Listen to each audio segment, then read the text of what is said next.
Assalamualaikum warahmatullahi wabarakatuh. Alhamdulillah.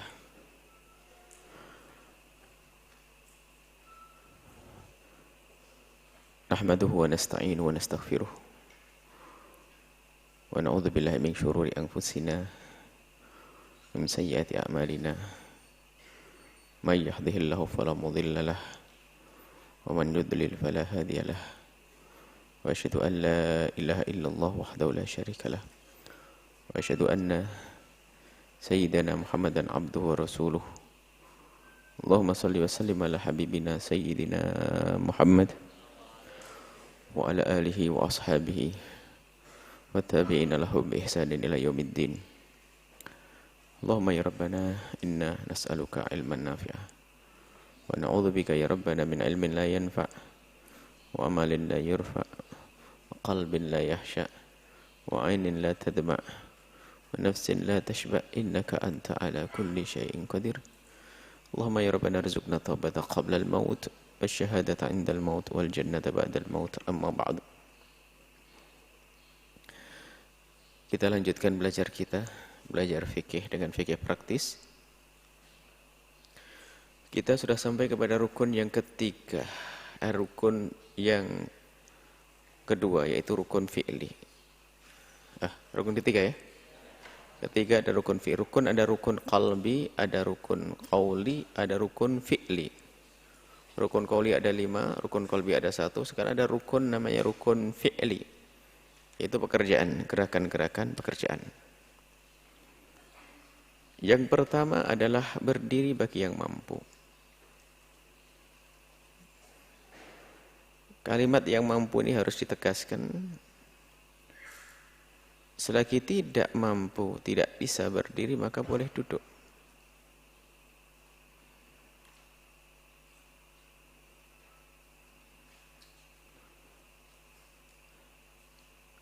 Kapan orang itu boleh duduk? Di sini belum dituliskan. Boleh duduk adalah di saat dia itu memang tidak bisa berdiri karena sakit.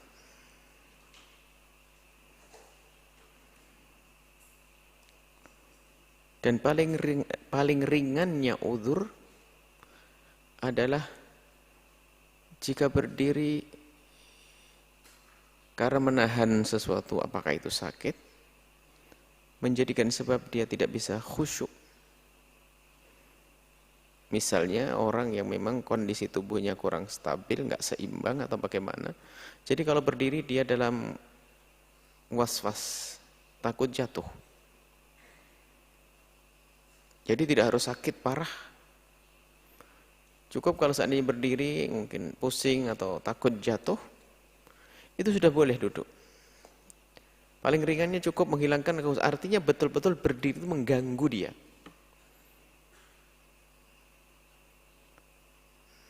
Maka dia boleh duduk.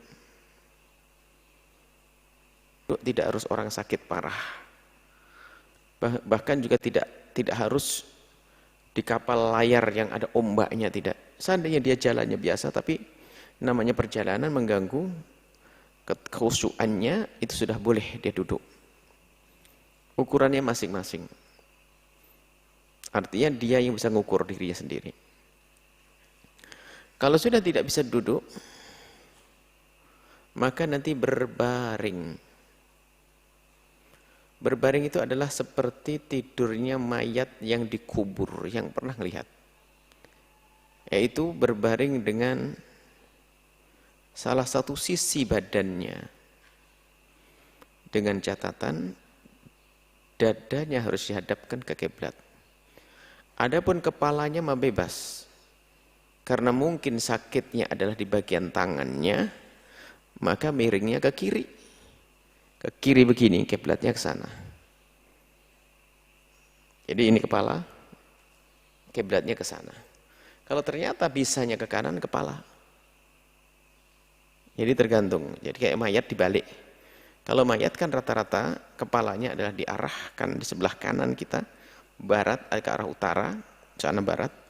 Kemudian mayatnya diarahkan, hadapkan ke kiblat sana. Dibalik pun juga sah kalau kita sakit dalam sholat. Karena mungkin yang sakit bagian sini kita. Kalau sini, kalau bagian kanan kita sakit kemudian kita miring ke kanan, ya nggak mampu. Miringnya dibalik ke kiri. Berbaring. Yang ketiga adalah terlentang. Terlentang adalah urutan. Jika sudah tidak bisa berbaring, terlentang. Terlentang itu adalah dengan cara kita menghadapkan wajah dan dada ke arah langit. Kakinya diarahkan ke kiblat. Kakinya diarahkan ke kiblat. Kakinya menghadap ke kiblat. Kemudian setelah itu, tengkuk dan dada kita diganjal sedikit agar sedikit meninggi. Maka dengan meninggi sedikit itulah dada bisa menghadap ke kiblat.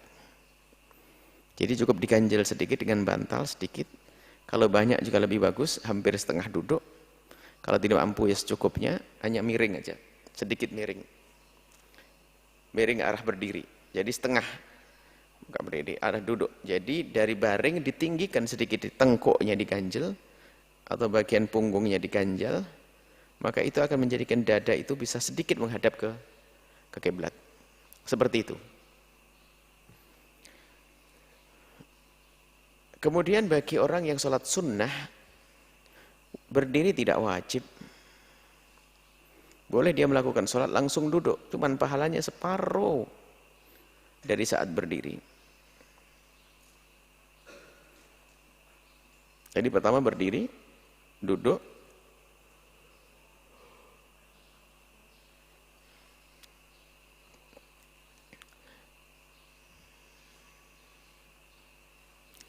berbaring. Berbaring, sholatnya seperti itu. Seperti tadi berbaringnya. Adapun di dalam sholat sunnah, walaupun bisa berdiri, diperbolehkan untuk duduk. Tetapi pahalanya separuh dari pahala berdiri.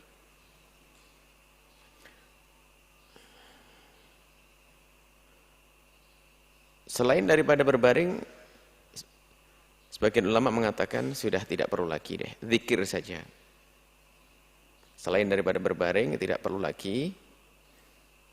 Akan tapi sebagian lagi mengatakan masih bisa. Hanya disebutkan di situ, banyak kan mengatakan bahwa kalau sudah nggak bisa berdiri, memang aslinya boleh duduk. Tanpa ada udzur pun boleh duduk. Setelah duduk nanti berbaring. Setelah berbaring ya sudah. Diganti dengan zikir, nggak usah sholat. Karena sholatnya susah banget dia. Berbeda kalau berbeda soal sholat fardu. Sholat fardu nggak ada istilahnya libur. Dalam keadaan apa? Sampai nanti urutannya nggak bisa berdiri, duduk, nggak bisa duduk, baring, nggak bisa baring, terlentang. Terlentang nggak bisa. Oh, gimana? Terlentang nggak bisa. Hah? Terakhir terlentang nggak bisa. Artinya setelah itu dia menjalankan sholat dengan isyarat. Dengan kepalanya, kemudian isyarat dengan matanya. Kemudian dengan hatinya, yang penting menjalankan. Dia sudah mengusut, wah parah sekali, nggak bisa ngapain. Tapi akalnya masih ada. Dia melakukan sholat dengan hatinya. Baik. Kalau siapkan bangku, kita bicara masalah duduk. Penjelasan duduk. Duduk yang tidak mampu, bagi yang tidak mampu duduk. Yang tidak mampu berdiri boleh duduk. Mampu berdiri, tidak mampu ngapain tuh.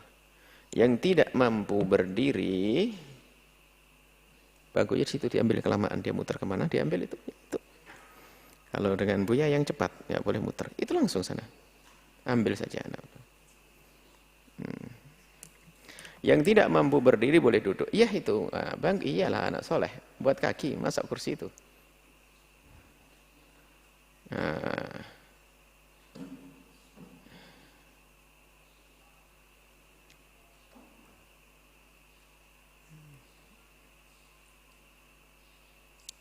Yang tidak mampu berdiri boleh duduk. Cara duduknya bebas. Yang penting menghadap ke kiblat. Akan tapi ada urutan. Ada urutan yang terbaik. Ada urutan. Akan tetapi di sini tulisannya kurang tepat itu. Akan tetapi ada urutan duduk yang baik di dalam sholat ini. Ada urutan. Yang pertama adalah duduk iftirash. Duduk iftirash adalah kita menggunakan kaki kita duduk di atas kaki kita sendiri. Seperti waktu kita duduk di tasyahud yang pertama kalau sholat zuhur. Itu iftirash. Duduk iftirash adalah kita duduk di atas kaki kita. Nanti kita contohkan. Duduk di atas telapak kaki kirinya. Yang kedua adalah duduk tawarruk. Agak susah karena agak miring. Yaitu duduk kita dengan seperti duduk tahiyat akhir. Yaitu kita memasukkan telapak kaki kiri kita di bawah betis kiri kita, betis kanan kita. Kaki kiri dimasukkan ke betis di bawah betis kaki kanan. Dengan menempelkan warik atau pinggul atau bokong atau ke atas tanahnya. Namanya warik. Duduk dengan warik. Tawarruk itu duduk dengan wariknya. Warik itu pinggul atau bokong itu loh. Itu bokong warik. Namanya tawarruk karena duduknya. Kalau iftirash menjadikan firas kakinya. Kalau tawarruk menjadikan warik untuk tempat duduknya. Baru setelah itu ada namanya iqa', yaitu duduk di atas kedua tumitnya. Kemudian yang keempat adalah tarabbu', sila. Adapun iqa' itu ada dua macam di catatan kakinya. Iqa' itu ada dua macam. Pertama adalah iqa' yang dianjurkan. Iqa' ada dua macam. Pertama enggak rinciannya ya, coba ini tulisannya kurang dirinci. Pertama ada iqa' yang dianjurkan, yaitu dengan cara duduk di antara dua, duduk di atas, bukan di antara, di atas dua tumit. Perlu banyak diedit lagi ini. Yang kedua,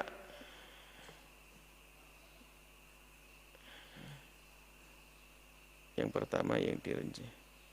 Yang kedua adalah nih, coba ini sambil ngedit nih tulisannya kok salah semua ini. Ini harusnya. Yang kedua adalah, jadi iqa' itu ada dua. Yang pertama adalah iqa' yang bisa dilakukan dalam sholat, urutan yang ketiga tadi, duduk di atas dua tumitnya. Yang ketiga adalah iqa' yang makruh, duduk dengan mengangkat lututnya, kemudian menjulurkan tangan kanan, tangannya ke tanah, seperti duduknya anjing. Ini adalah maka duduk-duduk di dalam sholat. Yang makruh iqa' yang kedua, iqa' kayak anjing. Baik.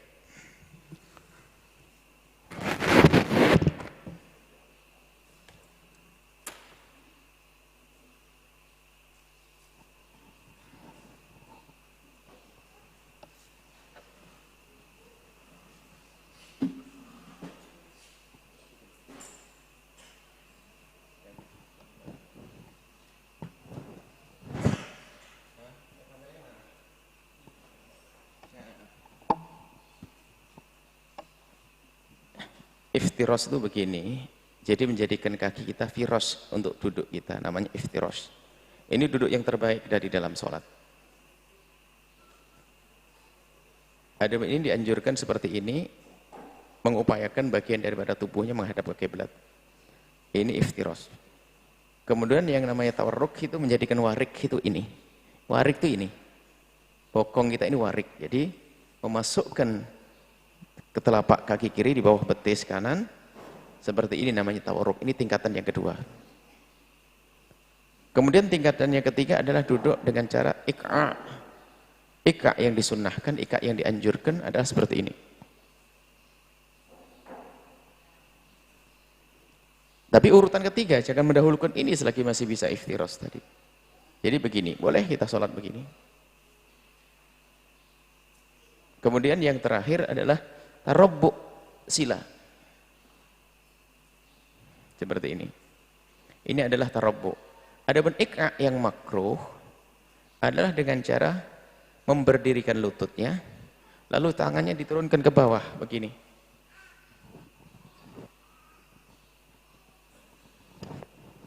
Jika tidak ada udzur, pasti bisa 1, 2, 3, 4, maka ika ini makruh. Tapi kalau bisanya begini, karena mungkin sakit, ya lain cerita.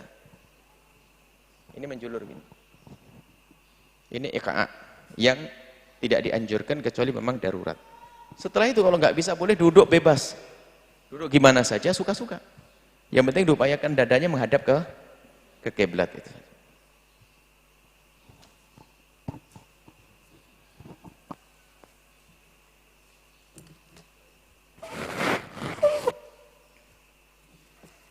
Yang kelima setelah itu bebas dia. Kalau tidak bisa iftirash, itu urutannya. Seandainya langsung iqa juga sah sholatnya. Hanya namanya keutamaan tentu ada pahala di situ. Karena duduk-duduk ibadah itu semuanya, urutan-urutannya seperti itu. Ini sudah ada keterangannya ya, kapan boleh duduk? Tadi terburu-buru. Di sini ada kapan boleh duduk bagi orang. Kapan boleh duduk dalam sholat fardu? Ada terangnya dalam sholat fardu. Dalam sholat fardu. Pertama, di saat benar-benar tidak bisa berdiri. Kedua, jika berdiri tidak khusyuk karena merasa sakit atau takut jatuh. Merasa sakit atau takut jatuh. Baik, ini keterangan. Oh, ini semuanya diterangkan. Tadi terburu-buru juga. Berbaring, B. Berbaring dengan badan miring menghadap kiblat. Cara berbaring dengan badan miring adalah dengan meletakkan kepala di sebelah kanan kiblat, sebelah kanan, ke arah kanan, di sini utara, dan meletakkan kaki di sebelah kiri. Nggak usah pakai kiblat ya. Kemudian bagian badan samping kanan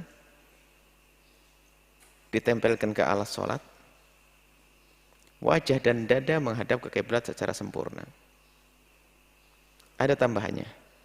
Jika tidak bisa memiring ke kanan, maka dibalik miringnya ke arah kiri. Ditulis jika tidak bisa miring ke kanan, tolong ditulis editnya.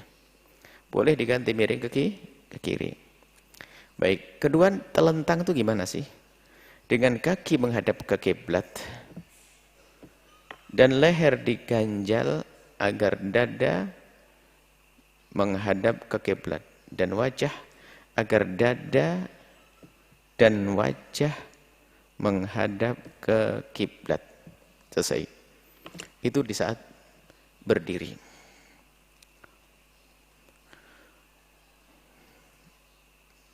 Rukuk yaitu bagi orang yang berdiri dengan cara merundukkan kepala dengan memperkirakan tangan mampu menjangkau lutut dan diupayakan punggung rata dengan kepala. Tangan tidak harus memegang lutut karena hal itu sunnah. Buya melihat ada beberapa anak tangannya dikelewatkan dari lutut. Tidak memegang lutut. Sehingga terlihat rukuknya lebih miring ke depan. Jadi miring, tidak lurus.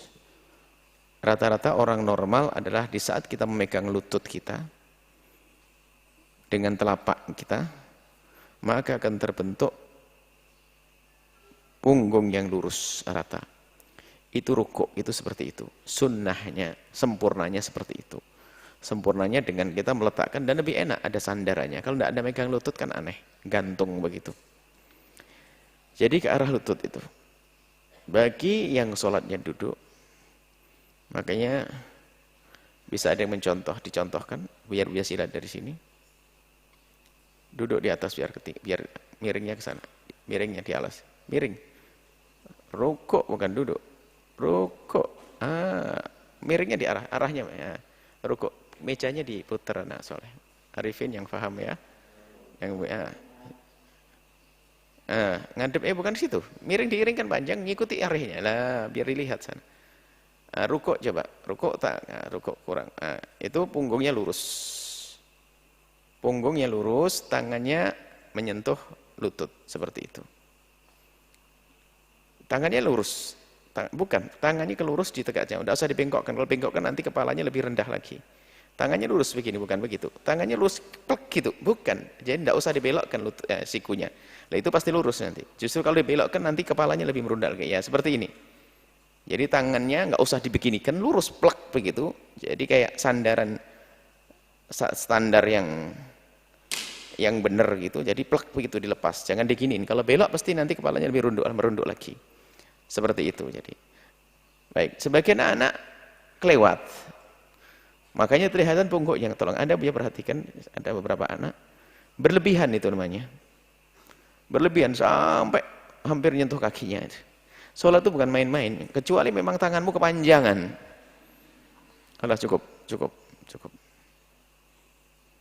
Kalau tangannya kepanjangan lain cerita. Sudah diatur oleh Allah, sudah normal. Meletakkan ke lutut sudah pas. Kalau memang kurang rendah, dorong lutut dengan telapak bagian bawah ini, maka akan menjadi lebih rendah lagi. Kemudian jangan seperti anjing, ngadepnya ke tanah. Jangan sambil rukuk, ngadepmu ke kiblat, nanti kayak kuda. Jadi betul-betul ngadep ke bawah. Baik, itu adalah rukuk. Bagi yang sholatnya duduk,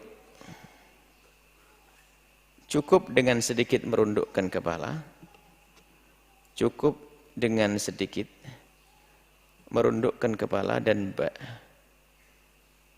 badan sekiranya dengan badan dengan sekiranya, ini salah tulis kurang, dengan meninggalkan posisi tegak saat duduk. Jadi kalau posisi duduk merunduk sedikit. Ya kalau seandainya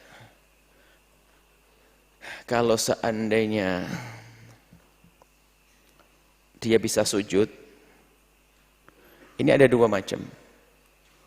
Orang yang sholat dengan duduk dia bisa sujud. Ada orang sholat dengan duduk tidak bisa sujud. Di sini tidak dituliskan. Kalau dia bisa sujud, maka mengambil rukuknya bebas. Dia merunduk sekuatnya, yang penting belum sampai sujud. Merunduk. Karena sujudnya pasti berbeda, karena sujudnya dengan sujud biasa. Tapi kalau sujudnya pun dengan duduk karena nggak bisa sujud, maka diperkirakan antara posisi sujudnya dia dengan rukuk ini dibagi antara berdirinya dia, berdiri, separuhnya untuk rukuk, setelah itu sempurnanya untuk sujud. Itu sudah sah. Jadi kalau seandainya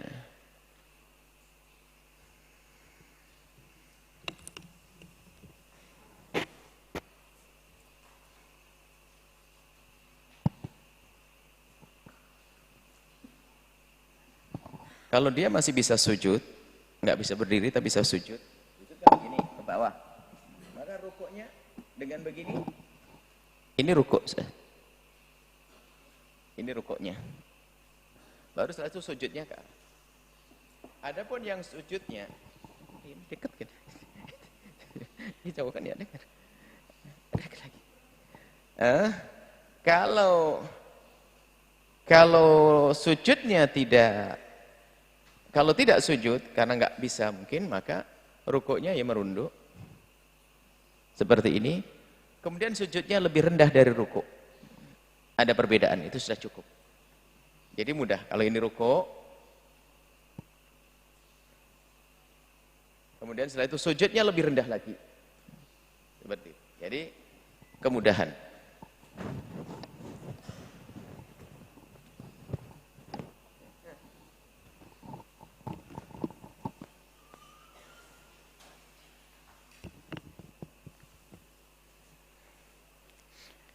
Dan kepala menjadi agak condong ke depan begitu, miring ke depan. Ini masalah rukuk bagi yang duduk. Harus ada perbedaan antara rukuk dengan sujud kalau sujudnya tidak dengan sujud beneran. Harus ada perbedaan antara sujud jika sujudnya tidak sujud beneran. I'tidal adalah kembali ke tempat semula, ke posisi semula setelah rukuk. I'tidal adalah kembali kepada posisi sebelum rukuk. Jika sebelum rukuk ia berdiri, maka i'tidalnya adalah berdiri, harus berdiri. Jika sebelum rukuk ia duduk, maka i'tidalnya kembali kepada posisi duduk. Syarat sah i'tidal ada dua. Pertama harus kembali kepada posisi semula sebelum rukuk. Tinggal rukuknya gimana? Sebelum rukuk duduk, berarti duduk lagi. Sebelum rukuk berdiri, berdiri lagi. Dua, di saat berdiri dan rukuk, dari rukuk tidak untuk tujuan selain i'tidal. Jadi waktu mau meninggalkan rukuk, memang niat ingin meninggalkan rukuk. Kan rukuk. Setelah rukuk itu mau berdiri, memang ada niat untuk meninggalkan rukuk, mau i'tidal. Kalau dia meninggalkan rukuknya, bukan karena niat i'tidal, tidak dianggap. Harus ada niat meninggalkan rukuk untuk i'tidal. Contohnya, kita lagi rukuk. Rukuk beneran atau rukuknya orang duduk? Ini rukuk secara umum. I'tidal secara umum. Kita lagi rukuk beneran, rukuknya sah, sempurna. Cuman waktu itu tiba-tiba ada tikus lewat, kaget kamu, langsung kamu berdiri. Stop. Setelah berdiri, sekalian deh rukuk. Enggak sah.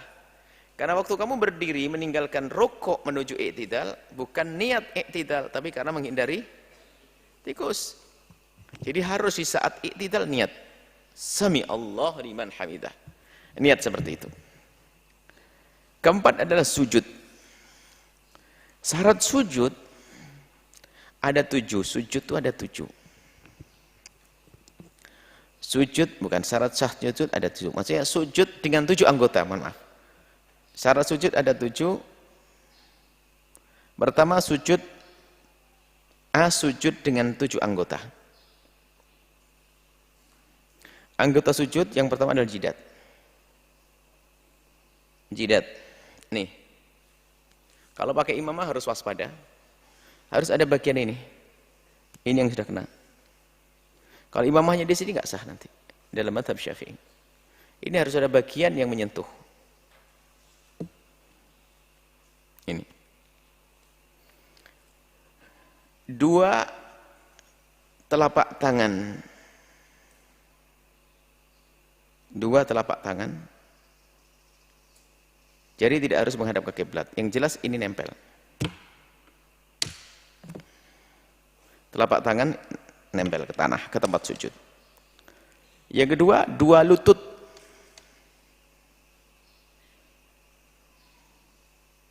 Dua lututnya harus menyentuh. Ada yang sujud lututnya nggak nyentuh? Belalang. Lututnya naik ke atas. Jadi kalau jangan kayak belalang, harus lututnya nyentuh. Yang terakhir adalah kedua kaki. Ada kedua kakinya nggak nyentuh, kapal terbang. Jundingnya, ekornya. Jadi kakinya nyentuh, upayakan nyentuh. Dan tidak harus dihadapkan jemarinya ke kiblat. Yang penting bersentuhan. Memang ada sebagian dihadapkan ke kiblat kalau bisa. Tapi sebagian orang, mohon maaf, orang sepuh yang memang sudah jemarinya kaku begitu nggak bisa. Yang penting bersentuhan. Jadi bersentuhan. Kalau diangkat seperti nungging kakinya itu kakinya naik, tidak sah. Kaki harus menyentuh ke tanah, ke tempat sujud. Baik, ini yang pertama, syarat pertama sujud dengan 7 anggota. Kemudian B, menjadikan posisi orang yang sedang sujud tulang ekornya lebih tinggi dari kepalanya. Bahasanya ini perlu dirubah semuanya. Posisi orang sujud, tulang ekornya, langsung aja, tulang ekornya harus lebih tinggi dari kepalanya.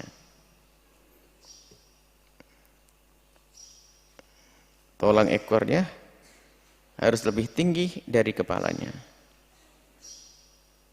Jadi kebalik itu, pertama kan kepala. Gimana contohnya? Ini pertama kepala kan di atas, kemudian dibalik kepalanya nyentuh ke bumi, maka pinggulnya naik, harus seperti itu. Kalau nggak gitu nggak sah. Apakah kebayang orang sujud? Mungkin iya, mungkin ada tanahnya nggak rata, tanahnya ke arah berdiri begini, sujudnya ke tembok begini. Kalau posisi kepalanya tetap di atas pinggulnya, di atas tulang ekornya, maka tidak dianggap sah. Kalaupun ada alasnya sah. Misalnya kita sholat di mana batunya tidak rata, ada kayak ondak-ondak apa tangga dan sebagainya, kita sujudnya di tangga. Tapi asalkan posisi badan itu pinggulnya lebih tinggi dari kepalanya, maka sah. Harus kepalanya lebih rendah daripada pinggulnya, kebalik. Ini kaki, pinggul, kepala, harus kepalanya di bawah. Yang ketiga adalah tidak boleh sujud di atas sesuatu yang bergerak bersama gerakannya. Seperti sorban. Sorban tak taunya jatuh ke tempat sujud kita. Lalu kita sujud di atas sorban kita, nggak sah. Karena sorban waktu kita gerak ikut. Nggak sah sujud di sesuatu yang bergerak dengan gerakan kita. Tapi kalau sorbannya kita lepas sekali boleh. Misalnya lagi sholat begini, ngelihat itu kotor, ngelihat apa? Lantainya kok kotor. Kalau sujud nanti ikut kotor, maka langsung sambil dijatuhkan. Korbannya dijatuhkan, sujud di atas sorbannya enggak. Biarpun tadi bergerak dengan gerakan kita karena memang kita tumpangi di pundak kita. Tapi kalau lepas begini, kita lari pun enggak ikut ini. Jadi kalau sudah dilepas, tidak dianggap bergerak bersama gerakannya. Kalau sudah dilepas. Yang dimaksud bergerak bersama gerakannya ya ikut nempel masih. Kalau kita gerak ya ikut benar. Kalau sudah dilepas, bisa jadi orang sholat seharus seperti itu. Karena tempatnya kotor, maka dia meletakkan sesuatu, setelah itu diambil lagi juga nggak apa-apa. Misalnya sorbannya diangkat lagi. Waktu mau sujud saja diletakkan. Karena apa? Banyak orang lalu lalang misalnya. Takut keinjek juga nanti. Maka diturunkan. Akan tapi hal yang naik turunkan ke sini tidak dianjurkan karena memperbanyak gerakan dalam sholat bukan sesuatu yang dianjurkan. Jadi kalau kita sujud ini sudah dilepas boleh. Tapi kalau sesuatu yang belum dilepas masih bergerak bersama gerakan kita nggak sah. Termasuk yang harus diwaspadai adalah anak putri. Kalau melakukan sholat ternyata kain mekenanya terlalu luas atau terlalu luas. Kemarin ada yang tertinggal ya masalah aurat. Aurat ini ada sebagian wanita yang menggunakan mekena potongan. Mekena potongan itu ada yang tidak syar'i, yang tidak dibuatkan lengannya secara khusus. Maka di saat seorang wanita itu mengangkat tangan dalam takbir Allahu Akbar, mau tidak mau lehernya kelihatan. Itu adalah tidak sah sholatnya. Maka kalau pakai mekena potongan waspada. Kalau seandainya harus dibuat, buatan tangan sehingga ini tetap menutupi leher dan dadanya. Sehingga yang ngangkat tangannya ini nggak ada. Tapi ada sebagian yang belum, masih disambung. Jadi waktu mengangkat tangan mau tidak mau Allahu Akbar kesingkap. Kelihatan dari depan. Lehernya. Batal sholatnya. Maka kalau ingin menghadiahkan mekena tanya dulu kepada ustazahnya sah atau tidak. Tapi sebagian ustazah juga nggak peduli dalam gini. Ini bahaya sekali ini. Yang jarang diperhatikan. Ini jangan main-main ini. Makanya umumnya mekena sambung. Ya sudah kalau sambung aman. Ini ada lengan dan sebagainya. Kalau bersambung takbiratul ihram selesai. Allahu Akbar aman. Tapi kalau potongan ini, ya itu diangkat begini kelihatan. Nah, bagi yang sudah telanjur punya mekena potongan, barangkali mau dibuang biar nggak bisa ya. Maka hati-hati. Tidak usah menjalankan sunnah mengangkat takbiratul ihram agar tidak kebuka. Cukup Allahu Akbar. Coba kalau begini kebuka. Ingat aurat itu dari atas dan dari kiri kanan depan dan belah. Nah, kalau begini kelihatan Allahu Akbar. Kelihatan. Mekena potongan hati-hati. Jadi kami ingatkan. Beberapa waktu lalu ada orang ngasih hadiah santri ke sini, makena potongan bingung. Dipakai santri repot, dibagikan orang dipikir kita merestui makena yang seperti itu. Banyak lagi. Makanya kalau ingin memberi hadiah itu tanya. Jangan tanya kepada tukang jahit. Tukang jahit lah ini kadang-kadang orang memberikan hadiah tidak mikir. Tukang jahit itu kan sesuai dengan pesanan. Yang pesan belum tentu ustadzah. Ustadzah pun tidak semuanya tahu yang begini. Akhirnya desain itu bagus dan sebagainya. Dibeli. Akhirnya betul kebuka. Ada banyak. Akhirnya nggak dibagi. Banyak sekarang bingung atau dibagi. Mubadir. Karena kita tidak membagikan sesuatu yang tidak syar'i. Kenapa? Dipikir itu adalah restu. Dipikir seperti itu. Nanti dicontoh yang lainnya berantakan. Mengena potongan. Ada mengena potongan yang kita perhatikan panjang, biarpun potongan masih panjang. Sampai lutut potongannya. Nah, itu biarpun begini nggak akan kelihatan itu. Ada mengena potongan yang pendek, dan itu ada. Dianggap praktis, makanya separuh-separuh. Separuh, langsung, separuh, langsung. Ini masalah aurat kemarin tertinggal ya. Hati-hati, tolong perhatikan ibumu, kakakmu, adikmu, semuanya ini yang laki-laki dan kamu sendiri.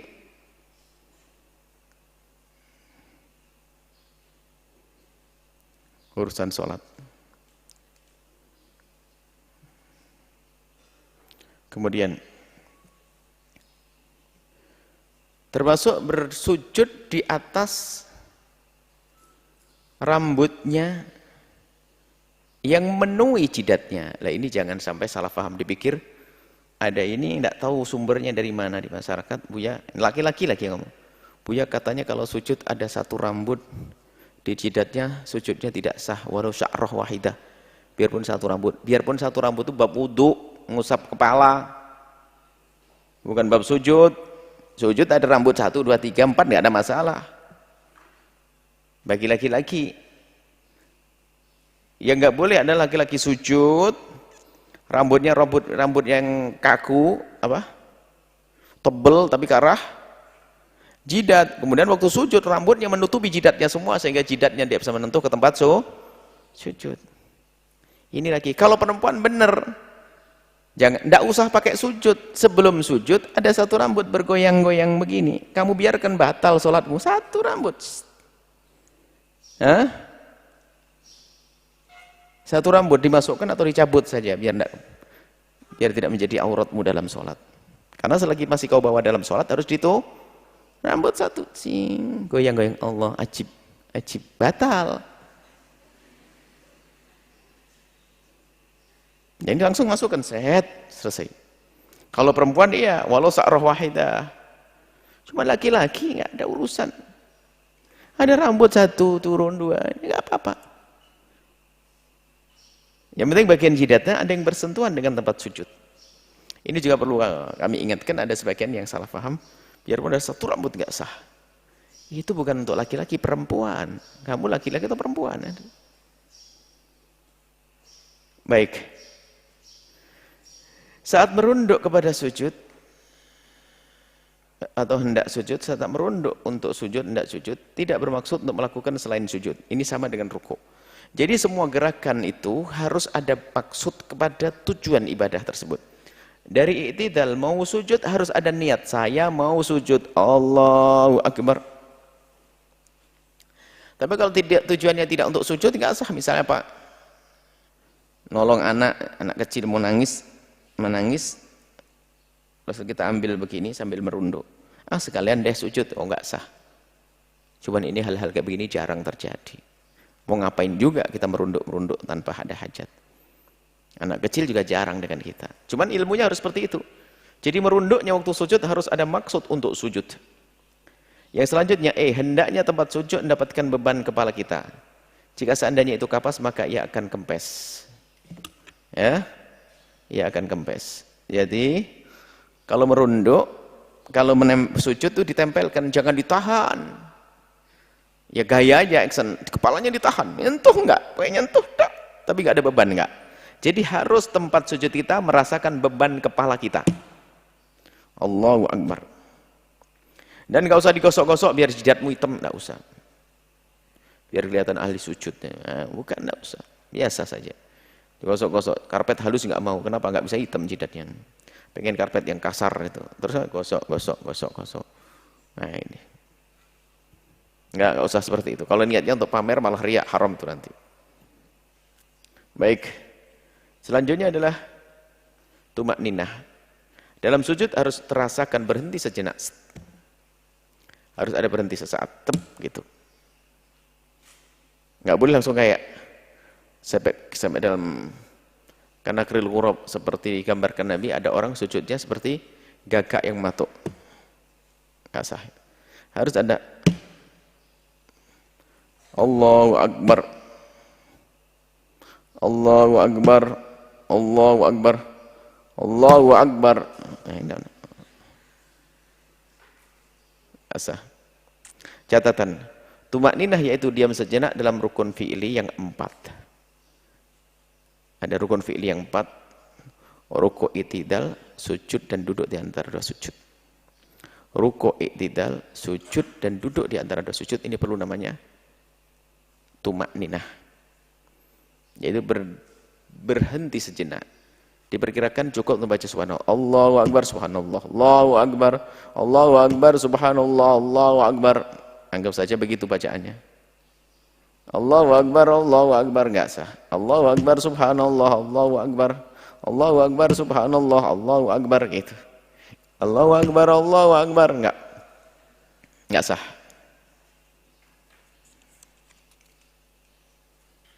Tumak ninah itu adanya di dalam dalam rukuk,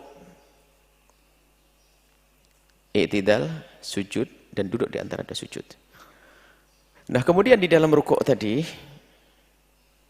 duduk di antara dua sujud. Ini baru sujud. Ini sujud ya.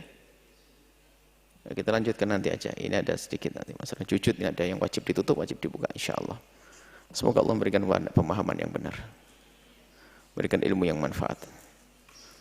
Allah mengampuni dosa kita semuanya, mengangkat derajat kita, menjadikan kita hamba saling mencintai karena Allah. Panjang umur, sehat afiat, husnul khotimah. Mudahkan segala urusan kita, orang tua kita semuanya. Dijauhkan dari wabah dan penyakit.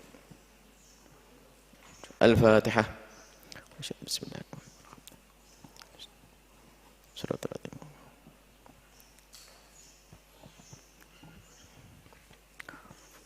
Syukran. Assalamualaikum warahmatullahi wabarakatuh. Waalaikumsalam warahmatullahi wabarakatuh. Syukran katsiran kami hanturkan kepada guru kita tercinta Buya Yahya. Semoga apa yang beliau sampaikan menjadi ilmu yang bermanfaat dan dapat kita amalkan dalam kehidupan kita sehari-hari. Amin ya rabbal alamin. Baik para hadirin hadirat, para pendengar radioku dan pemirsa Al-Bahjah TV dimanapun Anda berada, demikianlah majlis kita pada pagi hari ini. Kami selaku pembawa acara mohon maaf dan mohon doa selalu. Mari kita tutup majlis mulia ini dengan pembacaan doa kafaratul majlis. Subhanakallahumma wa bihamdika asyhadu an la ilaha illa anta astaghfiruka wa atubu ilaik. Assalamualaikum warahmatullahi wabarakatuh.